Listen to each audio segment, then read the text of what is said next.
తెలంగాణ కేసీఆర్ గారి నాయకత్వం, కేసీఆర్ గారి నాయకత్వం, తెలంగాణ తెలంగాణ.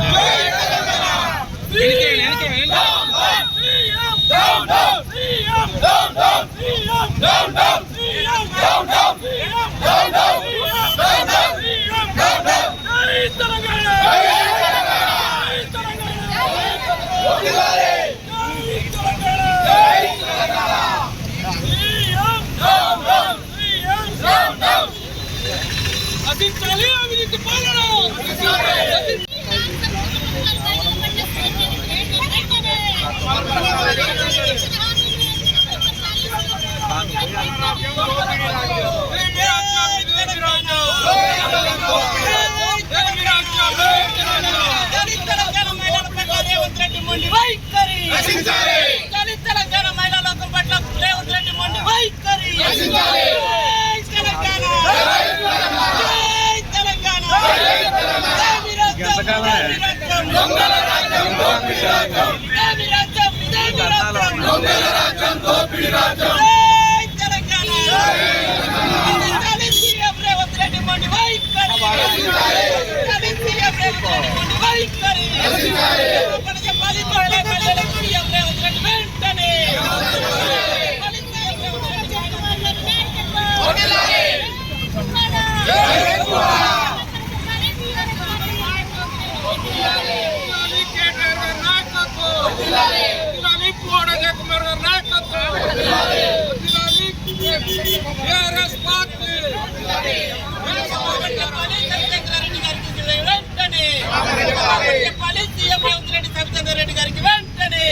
నిన్న నిండు శాసనసభలో సునీతా లక్ష్మారెడ్డి గారిపై సీఎం రేవంత్ రెడ్డి గారు, డిప్యూటీ సీఎం బట్టి విక్రమార్క గారు చేసినటువంటి వ్యాఖ్యలకు గాను మరి ఈరోజు తెలంగాణ రాష్ట్ర వ్యాప్తంగా మా గౌరవ మాజీ మంత్రివర్యులు, Telangana working working president BRS party KTR గారి ఆదేశాల మేరకు ఖమ్మం నియోజకవర్గ మాజీ శాసనసభ్యులు మాజీ మంత్రివర్గ పువ్వాడ అజయ్ కుమార్ గారి పిలుపు మేరకు ఈరోజు పెద్ద ఎత్తున ఖమ్మం నియోజకవర్గంలో ఖమ్మం పట్టణంలో నిరసన కార్యక్రమాన్ని మేము చేపట్టాం.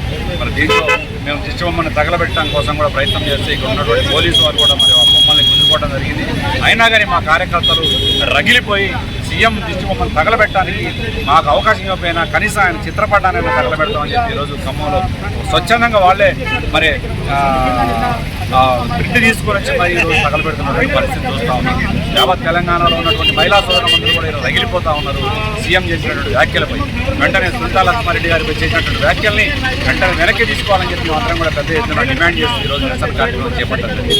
అయ్యా రేవంత్ రెడ్డి గారు, మీరు ఇచ్చినటువంటి హామీలు ఏదైతే 420 హామీలలో మహిళలకు సంబంధించినటువంటి హామీలు అయ్యి ఉన్నాయో వాటిని నిలదీసి అడిగిన దానికి ఈరోజు ప్రతిపక్ష నాయకులు నిలదీసి మా కేటీఆర్ గారు హరీష్ రావు గారు నిలదీసి మిమ్మల్ని అడుగుతూ ఉంటే మీ దగ్గర సమాధానం లేక సభను పక్కదో పట్టించడం కోసం ఈ రోజు మీరు ఆడుతున్నటువంటి డ్రామాలు క్లియర్గా తెలంగాణ ప్రజానీకానికి అర్థమవుతా ఉన్నాయి. కాబట్టి మీరు సభను పక్కదో పట్టించడం కోసం ఈ విధంగా ఒక మహిళ శాసనసభ్యురాలపై అనుచిత వ్యాఖ్యలు చేయడం అనేది నీచకరమైనటువంటి మరి అది ప్రవర్తన కరెక్ట్ కాదని చెప్పి ఖండిస్తూ ఉన్నాం.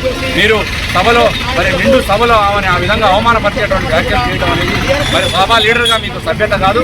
సభను నడిపించాల్సినటువంటి మీరే మరి తప్పుదోవ పడితే దాన్ని ప్రజలు కూడా పెద్ద ఎత్తున ఈరోజు నిరసన వ్యక్తం చేస్తూ ఉన్నారు. ఒక బీఆర్ఎస్ పార్టీయే కాదు, ఒక మహిళలందరూ కూడా ఈరోజు సిగ్గుతోటి తలదించుకున్నటువంటి పరిస్థితిని నువ్వు ఈరోజు పట్టుకొచ్చినావు. కాబట్టి రేవంత్ రెడ్డి గారు ఎమ్మటే మరి సునీతా లక్ష్మారెడ్డి గారికి మేము ఎమ్మటే వారికి క్షమాపణ చెప్పాలని చెప్పి, సత్యేంద్ర రెడ్డి గారికి క్షమాపణ చెప్పాలని చెప్పి మేము మరి విధంగా డిమాండ్ చేస్తూ జై తెలంగాణ, జై కేసీఆర్. ఈరోజు BRS party working president KTR గారి ఆదేశానుసారం గౌరవ మాజీ రవాణా శాఖ మంత్రి పువ్వాడ గారి పిలుపు మేరకు ఖమ్మం నగర బీఆర్ఎస్ పార్టీ పగడాల నాగరాజు గారి యొక్క ఆధ్వర్యంలో నిన్న ఏదైతే అసెంబ్లీ సాక్షిగా మహిళల్ని కించపరుస్తూ సీఎం రేవంత్ రెడ్డి గారు అదేవిధంగా ఉప ముఖ్యమంత్రి బట్టి గారు చేసినటువంటి వ్యాఖ్యలకి నిరసనగా ఈరోజు మహిళలు అందరూ కూడా రోడ్ల మీద వచ్చి బీఆర్ఎస్ పార్టీ తరఫు నుంచి నిరసన వ్యక్తం చేయడం జరుగుతుంది. మరి ఈరోజు రేవంత్ రెడ్డి గారు సీఎం అయ్యారు అంటే అదే మహిళల యొక్క ఆశీస్సులతోనే మీరు 6 గ్యారంటీలు అబద్ధపు 6 గ్యారంటీలు ఇచ్చి వాళ్ళని మభ్యపెట్టి మోసం చేసి మీరు ఇవాళ సీఎం అయ్యారయ్యా. మరి ఇవాళ గెలిచిన తర్వాత 6 గ్యారంటీలను పక్కన పెట్టి ఆ మహిళల్ని ఏదైతే బీఆర్ఎస్ పార్టీలో ఉన్నటువంటి సీనియర్ మహిళా ఎమ్మెల్యే గారు మాజీ మంత్రి మరియు సబితా ఇంద్రారెడ్డి గారిని, సునీతా లక్ష్మారెడ్డి గారిని, మరి లక్ష్మీ గారిని మీరు కించపరుస్తూ అసెంబ్లీ సాక్షిగా మరి వాళ్ళని ఇన్సల్ట్ చేయడం జరిగింది. మేమందరం కూడా ఒకటే కోరుకుంటున్నాం, మీరు ఇస్తానన్నటువంటి 2500 రూపాయలు తెలంగాణ మహిళలకి ఒక్కరికి కూడా ఇవ్వలేదు. కళ్యాణలక్ష్మి షాదీ ముబారక్ పథకం కింద తులం బంగారం ఇస్తానన్నారు, ఒక్కరికి కూడా ఇవ్వలేదు. చదువుకునే ఆడపిల్లలకి స్కూటీ ఇస్తానన్నారు, అది కూడా ఇవ్వలేదు. ఆసరా పింఛన్లు పెంచలేదు. ఇట్లా మీరు ఇచ్చినటువంటి హామీలు ఒక్కటి కూడా నెరవేర్చలేదు. పైగా మహిళల్ని కించపరుస్తున్నారు. మీకు మహిళా లోకం తప్పకుండా బుద్ధి చెప్తుంది రానున్న కాలంలో. ఏ మహిళల ఆశీస్సులతోనైతే మీరు ముందుకు వచ్చారో ఆ మహిళలందరూ కూడా మీకు తరతరలోనే బుద్ధి చెప్తారు.